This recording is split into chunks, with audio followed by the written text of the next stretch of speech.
Salut les trekkers, GR8, nous sommes le lundi de Pentecôte 2023, j'attaque mon jour 4, je pense que ça va être une belle journée.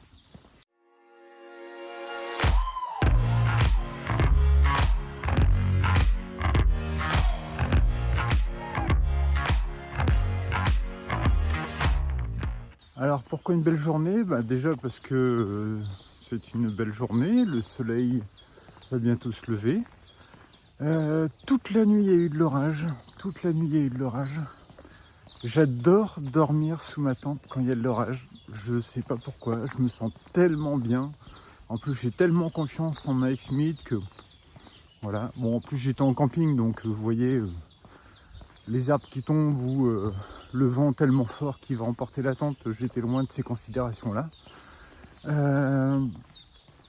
J'étais d'autant plus content d'être en camping, ou en tout cas sous ma tente, que ça faisait quand même 3 jours que je dormais à la rue, à la belle étoile, un peu planqué pour pas que la maréchaussée puisse me verbaliser. Donc j'ai vraiment de la chance dans ce GR8 parce que, enfin avec toute la malchance que j'ai, parce que franchement enchaîner 3 jours où j'ai pas de lieu de campement, enfin je peux pas camper, bivouaquer, et que j'arrive à trouver des lieux où il fait super beau. C'est la première fois que je fais de la belle étoile et j'ai du bol parce qu'il fait beau, donc nickel, j'avais même chaud. Et là j'arrive en camping et il y a de l'orage, il faisait même un peu frais. J'étais bien sous mon quilt, tout ça, j'avais mon mérinos manche longue, nickel, j'étais super bien. Bon, autant dire que ça n'a rien à voir avec le bivouac dans la nature, puisque je suis refait à neuf, quasiment. J'ai pris une longue douche, j'ai lavé mes affaires. J'avais déjà lavé des affaires dans le lac hier. Là, j'ai bien relavé mes affaires. Je trouve même que j'ai gâché pas mal d'eau, mais bon, j'ai bien lavé mes affaires. Dans le côté super positif, mais ça, il faudra qu'on en parle, parce que vous n'êtes pas raisonnable. Dans le côté, je fais des blagues tout seul, c'est le matin, je suis désolé. Dans le côté super positif, j'ai pu recharger quasiment à fond tout mon matériel. Donc ça, c'est top. Donc j'ai pu recharger complètement la montre, j'ai pu recharger le téléphone. Et la powerbank, elle est à 75%. Donc ça, c'est cool. Alors là, je m'éloigne des campings. Il y a toute une allée de camping là, qui sont des très beaux campings. C'était super le camping où j'étais. Et en fait, toute cette partie-là, voilà, que vous voyez. Donc là, ce sera la partie qui est à l'ouest. Tout ça, c'est le lac. Donc derrière, là, il y a une petite bande de terre qui doit faire 200-300 mètres. Le lac. Et toujours, oh, incroyable, une piste cyclable. Ce sera le GR de la piste cyclable. En fait, c'est pas un GR, hein. C'est pas un GR, c'est une piste cyclable. Mais bon, ça reste... moi, j'aime bien les découvertes et tester des trucs. Et je trouve ça amusant. Donc ouais, il faudra que je réfléchisse à un truc. J'allais dire, faudra qu'on fasse un truc, les gars. Vous n'êtes pas sérieux. Pour l'énergie, parce que en fait, j'étais en train de me dire que j'ai 3 sources d'inquiétude quand je fais un GR. La première source d'inquiétude, c'est trouver de l'eau. Bon, ça, c'est un des trucs les plus importants. Ici, c'est très particulier, hein, parce que forcément, comme je suis beaucoup en bord d'océan, voilà. Comme je suis beaucoup en ville, il n'y a pas toujours des sources d'eau un peu partout. Enfin, il n'y a pas de rivière et tout. Et puis bon, il n'y a pas toujours des robinets. Ou en tout cas, c'est pas toujours évident à les trouver. Ils ne sont pas indiqués de façon aussi ostentatoire qu'une rivière, un cours d'eau ou un truc comme ça, vous voyez. Et ma deuxième source d'inquiétude, c'est de trouver un bivouac. Alors quand on est vraiment paumé, ici, dans les Landes, je suis moins stressé. Parce que je vois non seulement des lieux de bivouac, et je vois aucune interdiction. Donc c'est cool. Il y a des endroits où tout est avec des barbelés. On a le droit de bivouaquer, mais il y a des barbelés parce que c'est des propriétés privées. Donc voilà. Et il y a des endroits où vous ne pouvez rien faire. Donc ici, je suis moins embêté depuis que je suis dans les Landes. Et la troisième source d'inquiétude, qui ne devrait pas être une source d'inquiétude, non, il fait tout noir. Je vous ai entendu. Une autre source d'inquiétude qui ne devrait pas l'être, normalement, le bivouac, c'est le problème de l'accès à l'énergie. Mais forcément, vous allez dire Pierre, il faudrait quand même apprendre à débrancher, déconnecter. Alors si j'avais pas d'énergie, je pourrais pas vous parler. Et je peux vous dire que je fais beaucoup de vidéos, beaucoup de photos, beaucoup de vocaux. Et puis il y a aussi le fait que il n'y a rien qui est indiqué ici, donc je suis très souvent sur mon Google Maps. Alors j'ai beau avoir enregistré la carte, je l'enregistre la carte, donc j'ai pas forcément accès au réseau. Je suis hors réseau, hors ligne très souvent. Je suis toujours en mode avion, là je suis en mode avion. Mais régulièrement j'allume le téléphone, je regarde ma carte, je zoome. Et ça c'est l'air de rien, ça use un peu quoi. Ça use de la batterie.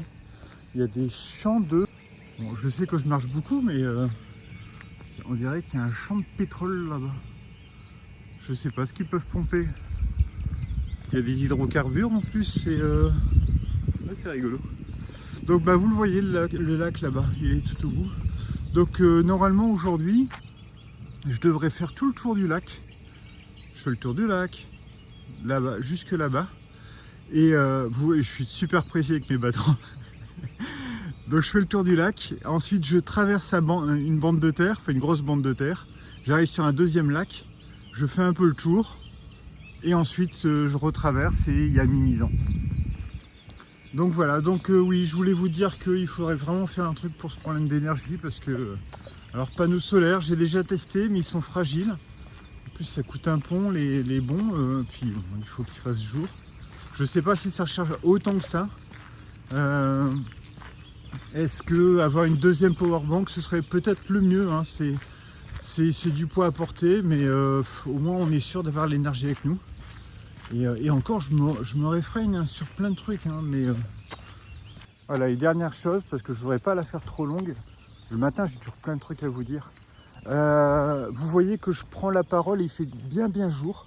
Alors, il y a deux choses. La première chose, c'est que je suis jamais exactement les mêmes plans. C'est ça que j'aime bien en randonnée, c'est qu'on s'adapte. D'habitude, je me lève, je te bouscule, je range la tente. C'est un florilège ce matin. Je range la tente et je pars. Au bout, non, je rigole parce que je me fais des blagues dans ma tête tout seul. Je marche pendant 2 heures et je déjeune. Là, il a plu toute la nuit.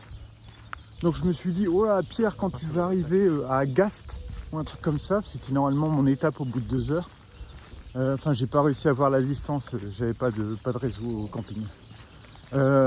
Tu pourras déjeuner. Et je me suis dit, il a plu toute la nuit, ça se trouve tout va être détrempé, ce sera pas top. Donc un point en moins pour le fait de déjeuner plus loin. 2, t'es au camping mec, donc déjeune au camping, tu pourras faire ta vaisselle et ainsi de suite, tu seras bien. Pas con. Et 3, la powerbank n'avait toujours pas chargé complètement. Je l'ai laissée pendant 2 heures hier. J'ai pas osé la laisser toute la nuit. Il y a des gens qui l'ont fait, mais autant ça m'embête pas qu'on me pique ma powerbank, autant on me pique ma powerbank pendant une rando, je suis foutu. J'ai une journée d'autonomie avec mon téléphone et après, voilà, je suis coincé. Donc j'ai pas osé. Donc je me suis dit, tu te lèves. Dès que tu te lèves, tu mets on cherche ta powerbank. Tu retournes à la tente, tu fais ton sac, tu déjeunes, des soins des pieds, vaisselle, et bam, t'enchaînes. Et au moins, ça te fait 1 heure de plus de charge. Et donc, ça n'a pas été con parce qu'en fait, je me suis levé à 5 heures. Je suis parti à 6, donc j'ai pas perdu tant de temps que ça par rapport à d'habitude. Parce que forcément, j'ai tout fait sur place très vite. J'ai pas dû refaire une deuxième fois, sortir le sac, sortir les affaires et tout. C'était cool. Et la dernière chose, c'est l'arrivée des ampoules. Bon, c'est cool, elles sont arrivées tard, parce que d'habitude, dès la fin de la première journée, je commence à avoir des petites inquiétudes, et le lendemain, bing, c'est parti. Là, en plus, c'est une ampoule, j'ai de la chance, qui est super mal située, parce qu'elle est juste à la base des orteils. Donc, autant dire que déjà, les compiles ne tiennent pas sur mes pieds, mais si vous mettez des pansements à la base des orteils, avec la flexion, c'est la cata. Et j'ai remarqué que comme j'avais un peu mal hier, j'ai modifié un petit peu ma façon de marcher pour pas m'appuyer sur l'ampoule. C'était une belle connerie. Et ce qui fait que j'ai un début d'ampoule sur un côté, puisqu'à mon avis, un côté du pied, parce que je devais forcer, frotter. Et j'avais un peu mal au niveau de l'omoplate gauche. Et c'est le pied droit qui est atteint. Et je pense que j'ai un peu modifié ma posture. Donc j'ai essayé de faire mon sadomaso et je me force à appuyer sur sur l'ampoule et à marcher bien plat, bien droit. Alors vous allez dire que c'est un peu con, mais en fait c'est un mal pour un bien, parce que je le sais, hein, parce que sur le GR20 je l'ai déjà fait plein de fois. Là j'ai mal, je vais avoir mal pendant 15-20 minutes, puis au bout d'un moment l'information de douleur elle va disparaître parce que j'arrête pas d'appuyer dessus et c'est un truc constant et voilà. Donc c'est parti, je vous ai tenu très longtemps, je suis désolé, mais j'avais tout un topo à faire sur ce jour 4. Donc direction Mimizan, si tout va bien, j'adorerais dépasser Mimizan et dormir à ce niveau-là. Et je pense que ça va être une chouette journée parce que je suis de très bonne humeur. Et le soleil se lève, tout est beau, je vais faire le tour d'un lac. Que demander de plus?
Arrivé dans la belle petite commune de Gast, c'est une belle surprise. Non seulement parce que c'est une belle commune, mais il y a plein de choses. Il y a une laverie automatique, il y a une épicerie. J'ai fait plein de petites courses, enfin plein pour un randonneur, hein, parce que je le porte. J'ai acheté croissants, petits pains.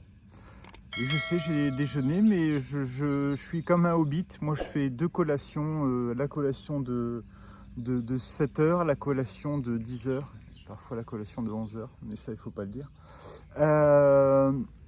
Une baguette, parce que le pain que j'avais acheté en début de rando, il est pratiquement fini. Un paquet de chips et du fromage. Un bon petit fromage qui vient des Pyrénées-Atlantiques, donc j'ai hâte de goûter ça. Sinon, je fais sécher un peu mes pieds. Alors l'herbe est trempée, donc j'utilise mon tapis de sol pour pouvoir poser mes pieds qui sèchent et pas les mouiller. Sinon, que je vous parle un petit peu du trajet, donc je suis parti à 6 heures du camping. Tour du lac, c'était un tour magnifique. C'était le gros coup de bol parce que non seulement je suis parti tôt, donc forcément tôt c'était calme. C'était hyper agréable, il y a énormément d'oiseaux, on entend vraiment bien les oiseaux, enfin, parfois c'est même assourdissant tellement il y en a plein autour de vous. Euh, et en plus, comme il a fait beau pendant plusieurs jours et qu'il y a eu de l'orage, forcément ce matin, la brume est sortie. Donc c'était féerique, c'était vraiment super beau. Entre 6h et 7h30, magnifique. Je suis passé dans des petits sous-bois, à côté de petits ruisseaux, enfin c'était vraiment très très beau. Le seul petit inconvénient, c'est que c'était blindé de moustiques, mais blindé de moustiques. Alors heureusement, j'ai mes petits lacets là qui traînent, qui permettent de tenir mon tapis de sol, qui protégeaient un peu les mollets, mais je sentais qu'en fait, par devant, ça piquait la mort. Et après, j'ai même été piqué sur les mains, ça avait bien gonflé, là ça commence à dégonfler. Donc vraiment, il y en avait partout. Je me suis arrêté 5 secondes pour remettre les bas de pantalon, parce que le pantalon que j'ai, il est top, parce que je peux l'avoir en short ou en bas de pantalon. Moi qui pensais pas m'en servir, là ça m'a été bien utile, parce que ça m'a bien protégé. Et pourtant, ça fait 2 heures, j'arrête pas de me gratter, parce que les moustiques landais, c'est pas des rigolos, quoi. Quand ils vous piquent, vous le sentez. Et vous le sentez longtemps, parce que ça a bien gonflé. D'ailleurs, j'ai eu une mauvaise expérience sur un shoot qu'on avait fait en Roumanie, une séance photo. Et quelqu'un avait été piqué par un moustique, elle l'a vu, elle a tapé. Et en fait, elle a dû avoir l'intervention d'un médecin parce que la main avait gonflé et tout, il y avait une réaction. Donc ça me fait toujours un petit peu peur, ces bestioles-là. Donc très sympa, très très beau parcours. Et à un moment, je ne sais pas ce qui s'est passé, la voie s'arrêtait, j'arrivais sur un petit pont. J'ai commencé à remonter un petit peu une départementale, pas très très longtemps, et d'un coup j'ai vu qu'il y avait une piste cyclable. Je dis oh bon bah ça doit être ça le chemin. Et en fait non, c'était pas ça. Mais c'était quand même une piste cyclable qui amenait à Gaz, donc je l'ai suivi. Alors d'un ennui mortel. Alors ça m'a quand même permis de faire quelques photos sympas avec la brume, avec les arbres, tout ça. Ça me sortait un petit peu du chemin qui est très beau, hein, mais qui était très boueux, j'avançais difficilement, très boueux et surtout plein de moustiques, donc ça rendait pas le truc agréable. Là, ce qui était sympa sur la piste cyclable, je vous en ai pas parlé parce que c'est un truc pour lequel je m'étais beaucoup plaint sur le GR20, c'est que sur le GR20 il y a plein de cailloux et en fait moi j'ai passé mon GR20 comme ça. Parfois je m'arrête, je regarde, je dis ah ouais putain c'est beau et tout, il y a des rochers et puis hop et je recommence comme ça. Et j'avais vraiment l'impression d'avoir passé mon GR20 à regarder mes chaussures. Là, la grosse différence, c'est que comme c'est une piste cyclable, c'est plat.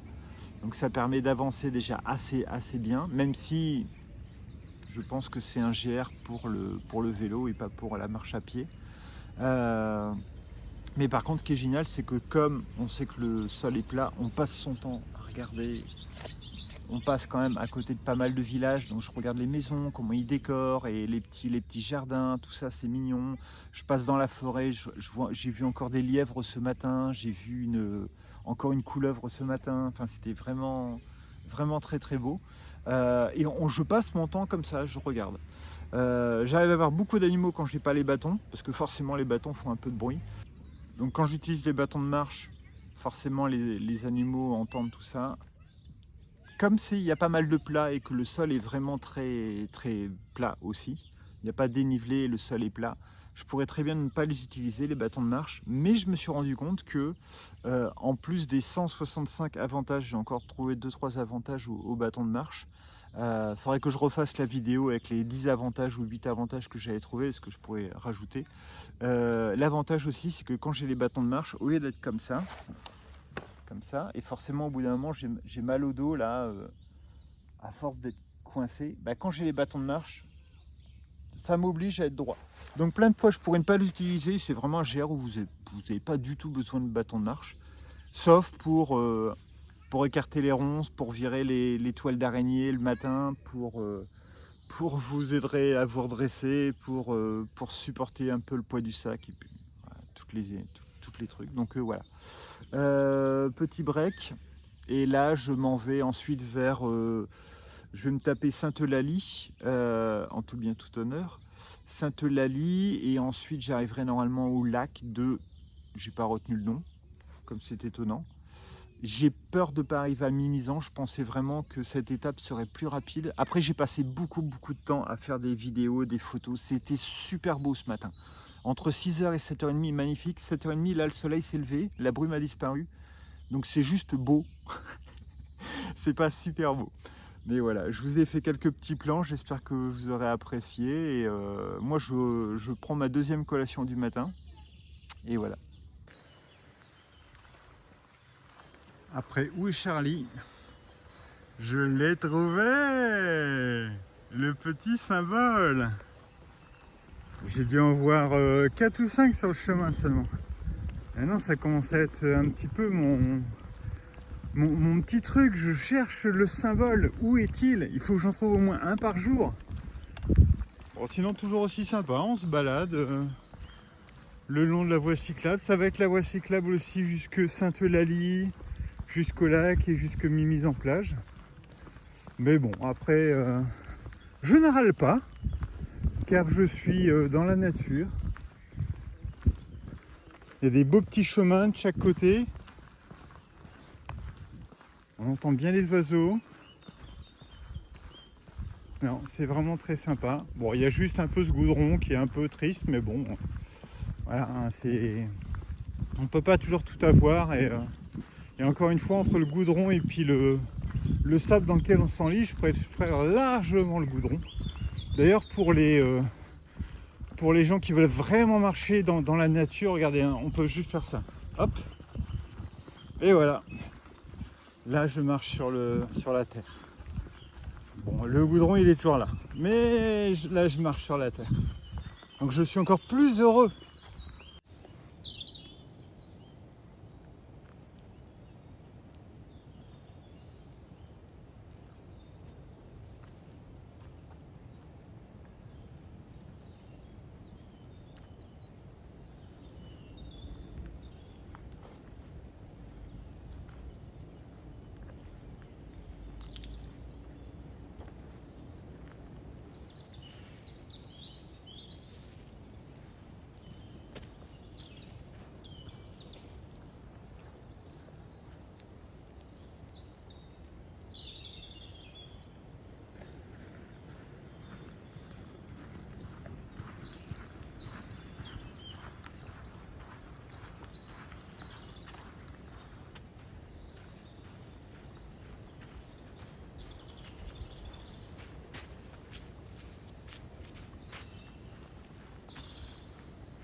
Alors, direction Sainte-Eulalie.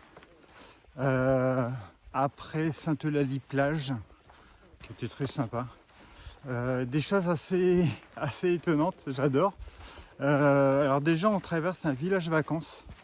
Alors c'est juste une route à côté, il y a un grillage qui nous sépare bien du village vacances. Mais il y a quand même une porte qui est fermée de 18h à 9h du matin, je crois. Donc quand vous êtes randonneur et que vous randonnez un peu tard, faites attention, sinon vous passez pas. J'ai pas trop fait attention sur la carte pour voir s'il y avait un contournement ou pas. Alors encore une fois, quand on est en vélo, un détour de 5 km, voilà, ça se fait en 15 minutes. À pied, c'est tout de suite plus d'une heure, quoi. Donc c'est un peu compliqué. Et après, c'est un peu le bordel. Moi, je suis toujours le tracé high camp. Je continue à me faire bouffer par les moustiques. Je suis le tracé high camp. Alors c'est génial parce que parfois le tracé nous fait passer dans des super coins comme ici. Là, je suis en pleine forêt avec les fougères et tout, c'est magnifique. Sauf qu'il n'y a pas une indication. Alors encore une fois, plein de fois, je sais que je ne suis pas la trace du GR8. Bon, même s'il n'y a pas de trace du GR8 parce que je vois jamais aucun trait rouge et blanc. J'en vois peut-être 1 ou 2 par jour à tout casser. J'ai vu une seule fois une croix rouge et blanche. Donc en plus il y avait le tracé pour dire par là et la croix juste à côté. C'est même pas à un autre endroit. Donc là il y a quelqu'un qui a eu un éclair de génie, s'est dit tiens je vais faire un truc. Mais sinon je ne vois jamais. Et l'autre solution c'est de suivre la piste cyclable, donc la Vélodyssée. Mais la Vélodyssée, ça se trouve elle ne vous fait pas passer par ici, quoi. Donc je ne peux pas non plus toujours suivre la Vélodyssée parce que ça veut dire que très souvent soit je fais des grands détours, soit je vais passer par une route départementale, ce qui ne m'intéresse pas forcément. Alors ici j'adore, sauf que comme vous le verrez sur les vidéos, ben, plein de fois j'ai des interdictions de circuler, alors je vois moto, voiture, tout ça, je me dis bon, ça doit pas concerner les piétons, donc on va dire que c'est bon. Mais il y a des fois où il y a carrément un sens interdit marqué propriété privée. Et je suis passé 2 fois devant en me disant mais mince, c'est là, c'est pas là, toujours à utiliser mon téléphone pour regarder le tracé. Et en fait c'est un habitant qui était sorti, je lui ai demandé, il dit oui, si, c'est le propriétaire qui a mis ça, mais en fait non, c'est pas utilisé, allez-y, il n'y a pas de souci. Et même là, en sachant que j'étais sur le bon chemin, bah, le souci c'est que à des moments il y a des intersections, il y a des pas de doigts, et en fait vous savez pas, et comme les chemins sont très proches les uns des autres, et parfois partent vraiment en pas de doigts, pas forcément à 90 degrés, ben même avec votre trace, vous n'êtes pas trop sûr, quoi. Donc je perds un temps de dingue. Je marche, puis au bout de 200 mètres je reviens parce que je vois que je m'éloigne de mon tracé. Ou alors d'un coup il y a une barrière. Pareil, il y a un moment dans Sainte-Eulalie, voilà, il y avait une barrière qui devait pas être là avant, qui était pile sur le tracé. Alors je sais pas si c'est légal ou pas légal, je sais pas si mon tracé date d'un peu longtemps, mais attention, palandière, super. Donc voilà, c'est un peu compliqué. Après, je vous avoue que je suis quand même content de faire ce GR, parce que je me souviens que sur le GR 65, donc une petite partie de Saint-Jacques-de-Compostelle que j'avais fait sur 400 bornes, entre Le Puy et Cahors, à des moments, il y a des gens qui me disaient non mais regarde, si tu passes juste là, ça te fait économiser 500 mètres, en fait ça fait juste une boucle. Et moi, psychorigide de base, je m'étais dit non, je reste sur le chemin, je veux faire le chemin, tout ça. Et en fait, je me rends compte ici que j'arrête pas d'adapter mon tracé, que j'arrête pas je zoome un peu.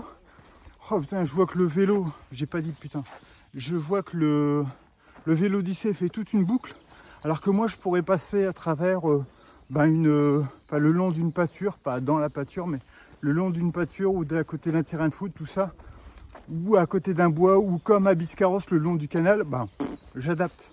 Donc je suis quand même content parce que malgré les complications, les difficultés, en fait je m'adapte vachement. Et je sens que je vais beaucoup plus essayer de composer mon GR en amont. Là je l'ai mal composé parce que, encore une fois, je m'étais dit ouais, prends le tracé, regarde plus ou moins, j'avais noté toutes mes étapes, tout ça. Bon, j'avais pas pensé au feu. Enfin, il y avait Val qui m'avait prévenu pour le feu. Je vous montre. Choisis ta voie, jeune padawan.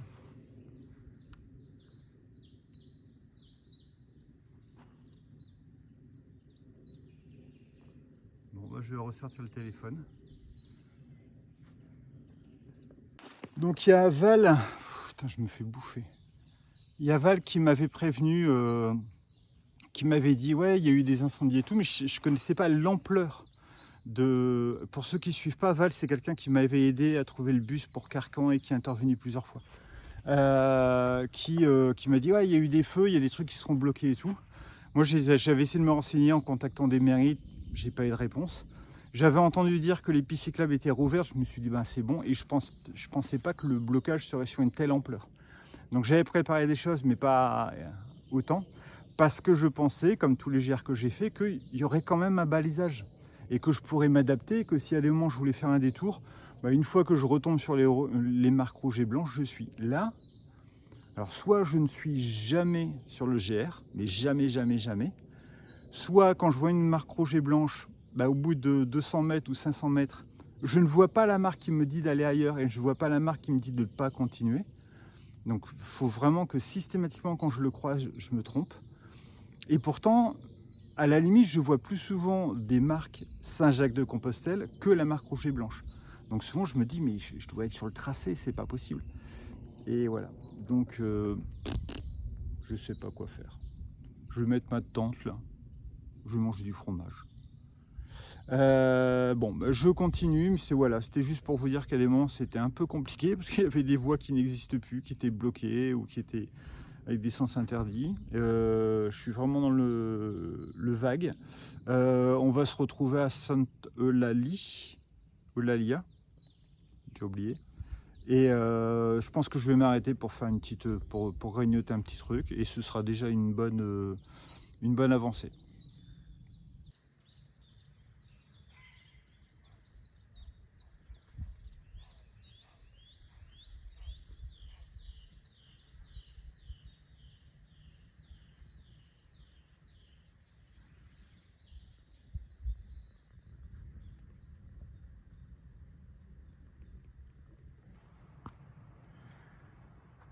Il est midi. Je me trouve à peu près à la hauteur de Santa Eulalia. J'arriverai jamais à me souvenir. En fait, sur le parcours, on passe vraiment dans un terrain très sablonneux, mais qui est encore assez praticable. Dans la forêt, c'est super agréable. C'est vraiment un beau petit chemin. C'est un des chemins les plus sympas, malgré le terrain fuyant que j'ai eu depuis mon départ. Et en fait, on rentre pas dans la ville, on la contourne par la forêt, ce qui est pas plus mal. Après, je me serais bien arrêté en ville, mais bon, de toute façon, j'ai tout ce qu'il faut. Et puis, bon, voilà, il y a le courant de Santa Eulalie. Hop, je me suis mis juste là. Petit tapis de sol pour m'asseoir dans l'herbe qui est encore trempée. Le fromage, la saucisse, le pain, les chips. Et voilà, je vais m'arrêter une demi-heure, trois quarts d'heure, histoire de faire bien sécher les pieds. Je vais mettre pas mal d'affaires qui sont encore en train de sécher, mais qui sont pas tout à fait sèches au soleil, là-bas. Et puis voilà, que du bonheur.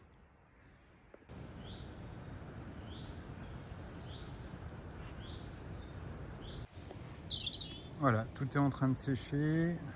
J'espère que le soleil va repointer son bout de nez, parce qu'il y a quelques nuages à des moments. Parce que j'ai besoin de faire sécher tout ça. Suite à l'orage, bien entendu, ma tente, la Drop X-Mid est trempée. Parce que je n'ai pas 700 balles pour acheter une Zipax en plastique qui va s'auto-sécher, qui va jamais mouiller. Donc bah voilà, le midi, il suffit de faire sécher un petit peu sa tente. C'est pas la fin du monde. Et malheureusement, mon quilt, comme je l'étale énormément et que je fais 1m83, je dépasse un peu de tous les côtés, même avec la drop. J'étais descendu un peu trop et en fait le bas, on voit ici le bas du quilt, il est légèrement mouillé. Donc bah voilà, je le fais sécher également. Mais ça devrait le faire assez rapidement. Il fait bon, voilà, le soleil ressort. Et puis si c'est un tout petit peu mouillé, c'est pas la fin du monde. Franchement, j'ai tellement de marge avec le quilt au niveau de son pouvoir isolant que je suis tranquille. Puis la Zipac, la drop, si jamais je dois la montée mouillée, ça m'est arrivé plein de fois, c'est pas la fin du monde. Par contre les amis, j'ai besoin de vous. En fait, j'ai un problème existentiel qui me trotte depuis quelques jours. Je suis parti avec des lyophilisés, avec 3 sachets, en me disant je vais faire moitié lyophilisé et moitié alimentation locale parce que je croise énormément de villages, tout ça. Bien entendu, j'ai rien croisé parce que c'était la Pentecôte, ou alors quand je croisais des choses, je me disais ouais, il me reste des choses, je vais pas m'embêter. J'ai croisé des spars, des super-aides, des trucs comme ça. La question que je me pose, il me reste, j'étais en train de manger mon repas équilibré saucisse, fromage. Il me reste un lyophilisé que m'a envoyé Lyophilis Enco, un chili végétarien. Parce qu'ils sont très joueurs chez Lyophilis Enco. J'ai dit que j'étais pas végétarien, mais que je voulais bien tester et que justement j'avais envie de voir ce que ça donnait.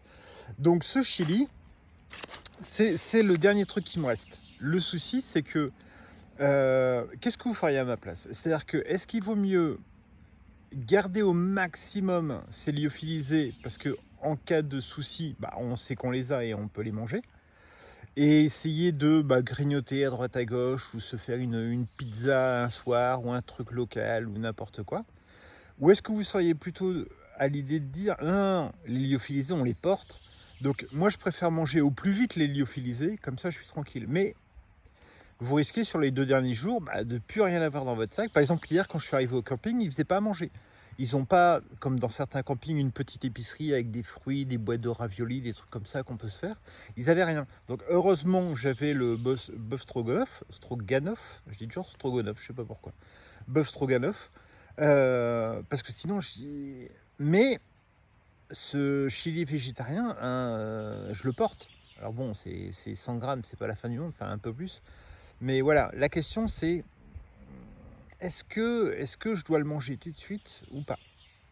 Donc si vous pouvez me répondre en commentaire pour que je puisse avoir votre réponse dans 2 mois après aujourd'hui, avoir fait la rando, ça m'aiderait.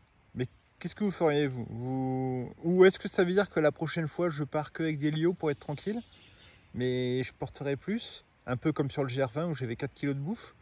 Ou est-ce que je dis non, non, alimentation locale? Mais vous voyez, l'alimentation locale, dans un Spar, j'ai regardé, j'ai voulu acheter un peu de carottes râpées, 200 grammes. Puis je vais pas manger que des carottes râpées, donc je prends des carottes râpées, je prends ça en plus, un petit truc. Alors non seulement ça coûte la peau des fesses, mais en plus, c'est des trucs à porter. Et si les carottes râpées, je mange pas les 200 grammes tout de suite, je peux pas les transporter. Donc vous voyez, il y a souvent... Ou alors vous prenez quoi vous en rando quand vous achetez local? Ou alors vous vous dites ah non Seigneur, heureusement, moi je trouve à 17h l'épicerie et je m'arrête à 18h, donc je porte jamais rien. Mais ça c'est un peu utopique quoi, parce que moi parfois les épiceries, la dernière épicerie que j'ai vue c'était à Biscarrosse, et c'était Biscarrosse plage, donc ça veut dire que c'était vers les 9h du mat. Donc j'aurais pu acheter un truc, mais je me serais transporté 500 grammes ou 600 grammes pour manger le soir. Donc je ne sais pas quoi faire. Aidez-moi s'il vous plaît, vous êtes mon seul espoir.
Bon, piste cyclable.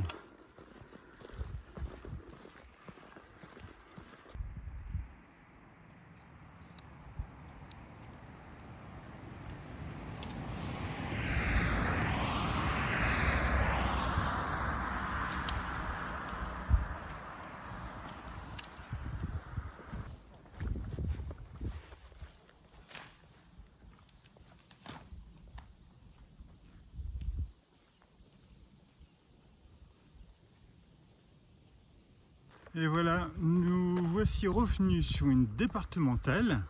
Les départementales comme on les aime. Bon, après je me plains pas parce que j'ai eu depuis mon arrêt repas, puis sieste et séchage d'affaires, j'ai eu beaucoup de chance. Parce que j'ai traversé une forêt avec un beau petit sol, parfois un peu sablonneux, parfois un sol forestier avec quelques cailloux, quelques épines de pin, c'était super sympa.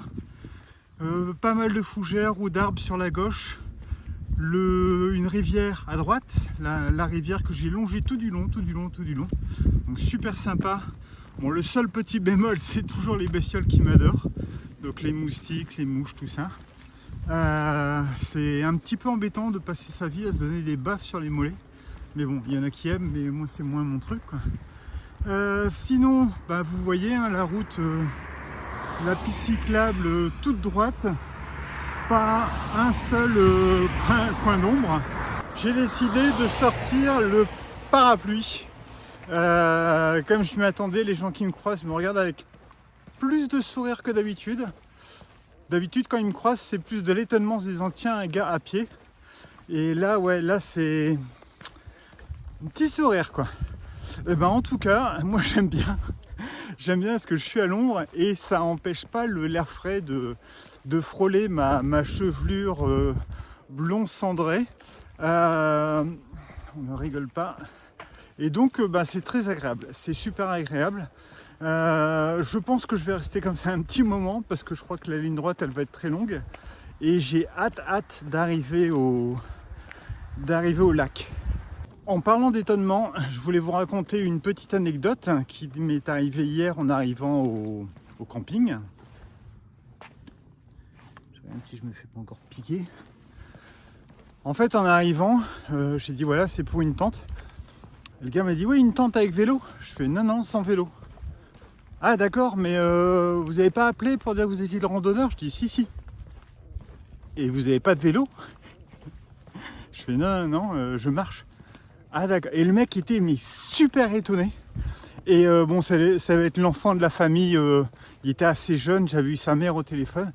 Et là, il était 19h, il était assez tard. Il appelle sa mère, il dit oui, c'est quelqu'un, il est à pied.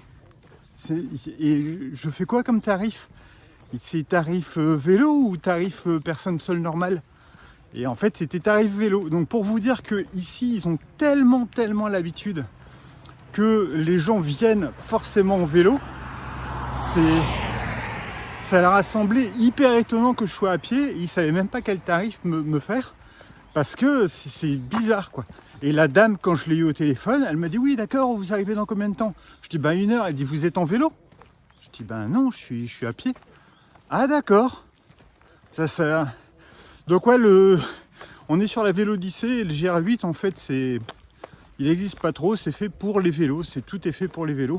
Après le chemin que j'ai pris, le chemin de terre, c'était vraiment un chemin pour les piétons, hein, parce que les vélos ils auraient galéré. Mais voilà, c'est peut-être que le GR8 est en cours de développement, c'est peut-être pour ça qu'il n'y a pas de signalétique, c'est peut-être pour ça qu'il y a des passages qui sont très sympas et puis d'un coup, Vélodyssée, on récupère la piste cyclable, on se débrouillera. Donc à suivre, peut-être qu'il va s'améliorer au fur et à mesure. Allez, en termes de glamour, il fallait quand même que je vous montre ça. Là, c'est la départementale. Et là, c'est les barbelés. En fait, c'est les fameux barbelés de la fameuse zone militaire qui m'empêchaient de passer de Biscarrosse jusque Mimizan. Parce que Mimizan, c'est là-bas dans le fond. Enfin, Mimizan plage et Mimizan en ville. Et c'est à cause de cette base que je dois faire un détour. Enfin, qu'on doit faire un détour, que tout le monde doit faire un détour. C'est comme ça. Et donc au lieu de passer par la plage sur 25 km à peu près, ça fait un détour de 65. Voilà. Donc c'est pour ça que je pense que je vais avoir un GR un peu plus long que prévu, en plus avec les incendies de forêt qui m'ont fait aussi bivouaquer pas vraiment là où je pensais. Bon, grande ligne droite, ça forge le moral avec mon petit parapluie. Pour l'instant personne n'a klaxonné pour suite de moi. Je suis aux anges, c'est que ça va. Et les gens sont plus étonnés parfois de me voir avec le téléphone en train de filmer et de parler dans le vide. Mais bon. Allez, j'ai hâte d'arriver au lac et de me poser un peu. Forêt communale de Mimizan. Voilà une nouvelle qui est pas très bonne. Camping interdit. Bon, après, est-ce que c'est le camping ou est-ce que c'est le bivouac? C'est toujours aussi compliqué de savoir. Je vais déjà aller jusqu'au Mimizan, on verra bien.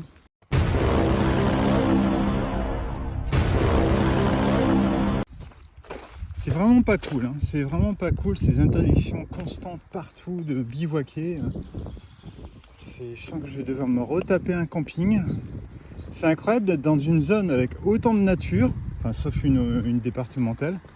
Rivière, les lacs, ouais, mais pour les amoureux de la nature, ceux qui au lieu de prendre un gros camping-car ou une grosse bagnole, font tout à pied et voudraient juste dormir dans la nature, sans avoir recours à la clim, à l'électricité ou quoi que ce soit, non, on peut pas. Par contre, s'il s'agit de construire tout un camping avec des mobil-homes sur parpaing et l'électricité, la machine à laver, ça oui, ça c'est tout à fait possible. Car nous sommes des amoureux de la nature.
Encore une fois, j'ai eu de la chance puisque ce matin, j'avais parié, enfin mon objectif était d'arriver à Mimizan le soir et je suis en route pour Mimizan plage.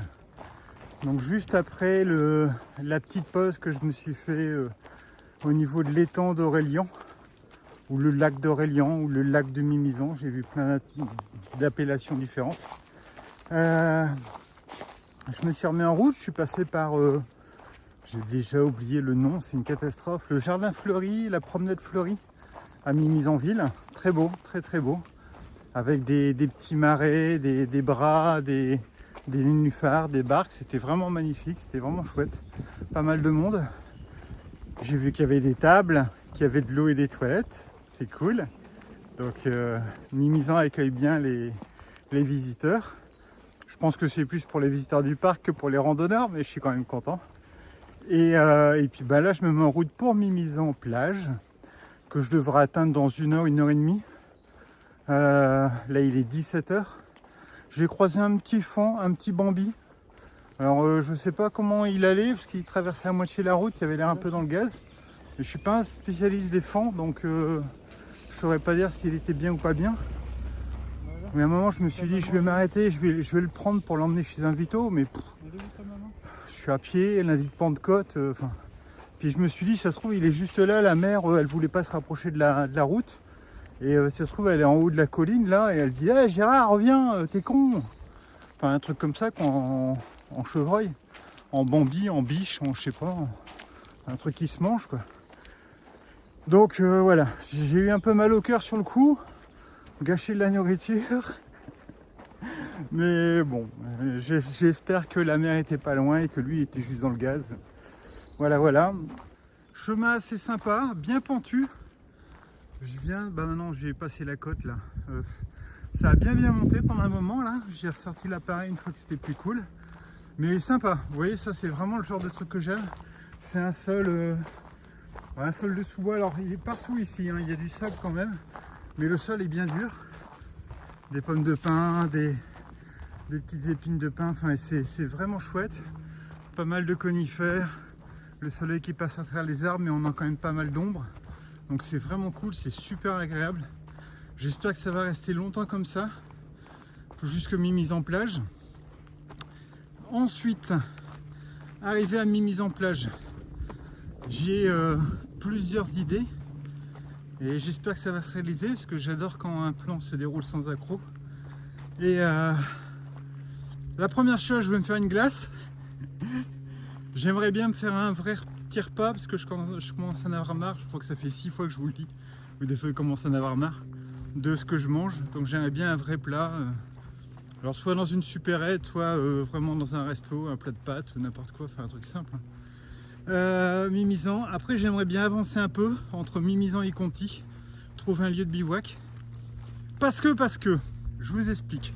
J'ai vu que entre Mimizan plage et Vieux, on va dire que ça s'appelle Vieux Condé, je sais plus comment ça s'appelle. Vieux Condé c'est dans le nord, je crois que c'est pas Vieux Boucau. J'ai oublié. Vieux quelque chose. Apparemment il y a 11 heures de marche, 55 ou 51 km. C'est faisable, c'est faisable. Avec un peu de volonté, c'est faisable. Et du Red Bull, c'est faisable. Je suis pas sponsorisé, je bois pas de Red Bull. Surtout que je me dis, si j'arrive à Mimizan, là il est 17h, je vais arriver, il sera 18h30, 19h. Si je m'avance un peu d'1 heure ou deux, voilà, ça fait un petit, allez, 48 km, ça peut le faire. Et de Vieux Condé à Biarritz, je crois qu'il y en a pour 8 ou 9 heures de marche. Donc ça peut le faire. Ça veut dire que je pourrais faire contre toute attente mon GR8. Je dis toujours mon GR8 parce que je ne suis pas du tout l'itinéraire et je m'arrête avant, je pars après. Enfin, en tout cas, mon GR8, je pensais le faire en 6 jours et je le ferai peut-être en 6 jours. Après, si je le fais en 7, c'est pas la fin du monde, hein, mais bon. Donc voilà, les deux sgoopies pour que ça pourrait se faire.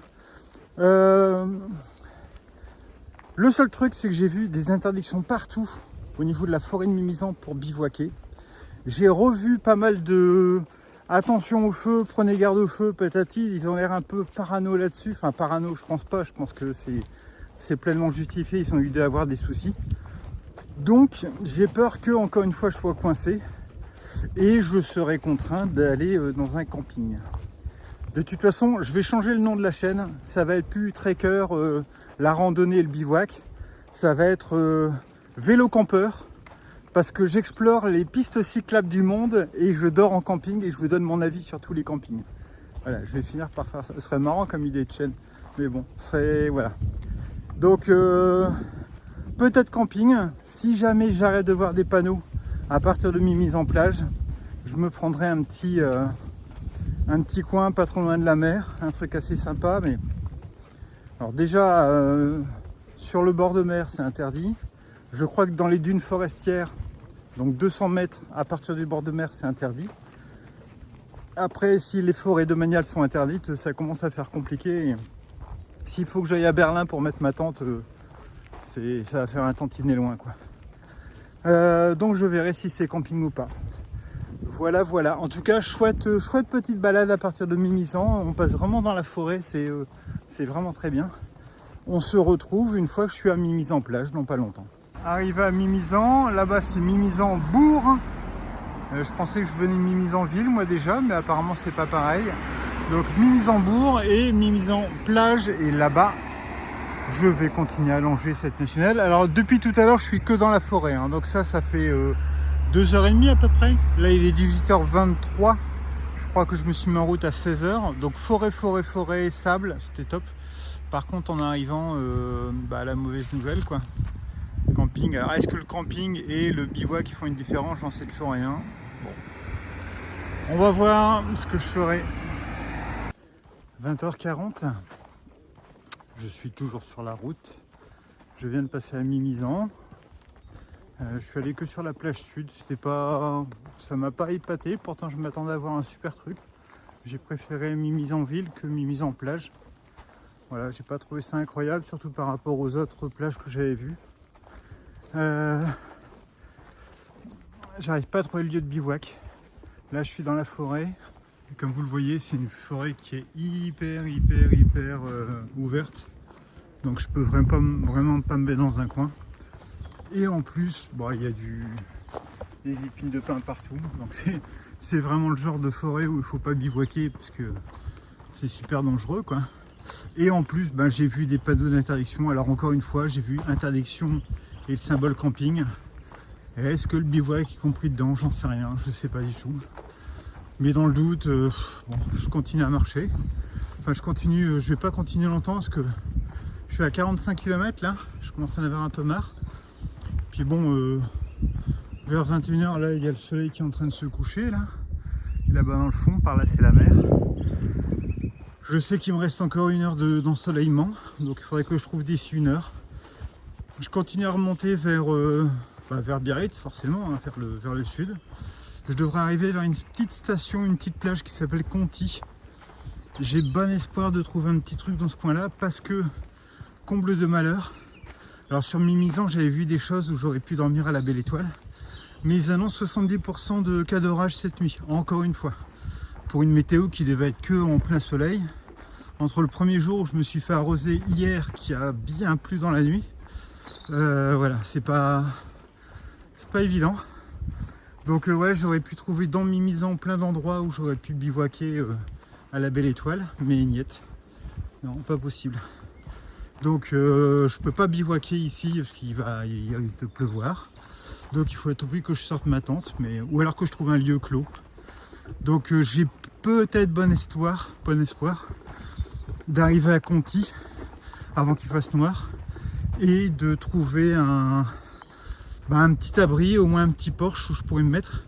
Alors pareil, j'ai vu des porches au niveau de Mimizan, mais ça me saoule trop d'attendre 11h minuit qu'il n'y ait plus personne sur la plage et que je puisse m'installer tranquillement, quoi. Donc je sais pas si vous êtes comme moi, mais bon, quand on s'installe surtout à la Belle Étoile, on n'a pas trop envie qu'il y ait des gens qui passent à côté. Et là, de toute façon, tout le monde va être scotché au bord de mer jusqu'à 22h pour le coucher du soleil.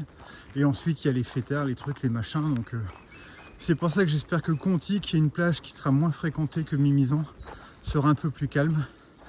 Quand j'avais dormi à la Belle Étoile, à la Jenny, Pareil, il y avait eu plein de gens. Et ensuite, ça s'était calmé à 22 h. Il y avait juste un petit sursaut vers minuit, 1 h, je pense. Mais comme j'étais bien planqué derrière des talus, tout ça, personne ne pouvait me voir, c'était assez cool. Bon bah voilà, je continue. Si jamais je suis trop à la bourre parce qu'il fait noir, parce que je dois monter la tente ou je sais pas quoi, je vous dis bonne soirée tout de suite. Et on se retrouve demain pour la suite. Et si je peux, je vous reprends, ce soir une fois que j'ai trouvé un lieu. Voilà, il faut juste que j'y pense parce que j'ai plus les idées très claires après cette longue journée. Mais en même temps, c'est un beau paysage, donc on va rester positif.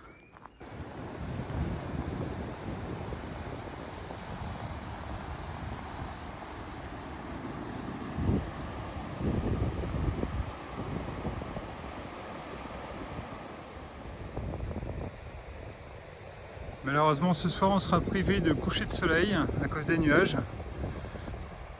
Et en parlant de nuages, il y a des gros nuages noirs qui s'annoncent. Orage. Moi qui aurais voulu peut-être dormir à la belle étoile, c'est pas possible, ça se confirme. J'ai vu des éclairs dans le ciel. Donc, j'ai continué à marcher longtemps, parce que je suis à 48 km maintenant. J'ai marché 6 km depuis Mimizan, qui doit être là-bas dans le fond. Et j'ai trouvé ça. Donc c'est un bar de plage. Alors j'ai pas envie de bivouaquer dans les dunes parce que c'est interdit, ni dans la forêt parce que c'est interdit. Là je suis en train de faire un petit peu mon français en me disant ouais mais là on n'est pas vraiment sur le domaine des dunes puisque je vais dormir sur un domaine privé ou une concession, mais pas de barrière en accès libre, j'ai rien cassé pour et tout. Donc à partir de là, j'ai deux solutions. Soit je plante ma tente là, dans le coin. Ça, c'est la première solution. Et comme on n'a pas le droit de bivouaquer avec une tente, enfin, on n'a pas le droit de faire du camping, mais que je ne sais pas si c'est camping ou bivouac, donc je vais encore plus, minauder. Là, le souci, c'est que le toit, je ne sais pas si vous voyez, c'est des paillis. Non, on appelle ça comment? Des paillis, des cassis, des trucs quoi, en roseau, en bambou, en je sais pas quoi. Et forcément, s'il pleut, je serai pas à l'abri. Là, je mettrai ma tente. Mais j'ai vu ça. Je me suis dit, tiens, je vais quand même aller voir, on sait jamais. Et en fait, qu'est-ce que j'ai vu? J'ai vu que sur ce petit abri, c'est long parce que je marche dans le sable ici. C'est comme ça depuis ce matin, enfin depuis longtemps. J'ai vu ça. Et là, j'ai l'impression que c'est protégé. Vous voyez, c'est une bâche. Donc je pense que s'il pleut, il ne devrait pas pleuvoir ici. C'est plat. C'est assez loin, même si le vent chasse un peu, ça devrait aller. Et donc j'ai décidé de me mettre là, comme ça je ne serai pas sous tente, je n'aurai pas monté la tente, je ne ferai pas du camping. Ouais, je sais, je joue sur les mots. Et donc je vais me mettre là et certainement je vais quand même sortir la tente, mais je vais envelopper le quilt dans la tente, ce qui fait que si l'eau chasse un tout petit peu, il devrait être quand même protégé. Voilà, de toute façon je n'ai plus le choix puisqu'il est, je vais vous dire ça, Madame Irma, il est 21h40, que dans 20 minutes il fait noir complet et que je suis encore très loin de tout. Voilà, j'ai pas trouvé d'autres lieux. J'ai cherché des campings, il y en a plein qui m'ont pas répondu. Le seul qui m'a répondu c'était 35 € la nuit. Juste pour une tente, pour arriver à 20 h et repartir à 5 h, je trouve ça... voilà, je trouve ça dingue. Bon, on va pas refaire les lois pour moi, mais je trouve que ça pourrait être bien d'avoir aussi un peu comme des logements sociaux, des campings sociaux. Et bon, après c'est de ma faute, hein, j'aurais dû m'y prendre plus tôt et puis trouver un camping à 10 km de Mimizan. Il doit y en avoir un à 2 étoiles à 8 € comme celui d'hier, mais bon voilà. Donc messieurs dames, sur ce non coucher de soleil, je vous souhaite une bonne nuit. J'espère que la mienne le sera aussi, parce que avec ce qui va tomber là, je ne sais pas si vous voyez la différence de luminosité entre là et là, ça c'est le Mordor. Donc donc le matelas, le kilt, la tente qui entoure le quilt. La petite coquille Saint-Jacques pour me porter bonheur pour cette nuit. Les affaires que j'ai laissées suspendues en cas où il y ait vraiment beaucoup d'eau et que je sois trempé, mais au moins mes affaires sèches seront sèches. Et ensuite la mer. Espérons que la nuit se passe bien. Allez, bonne soirée tout le monde.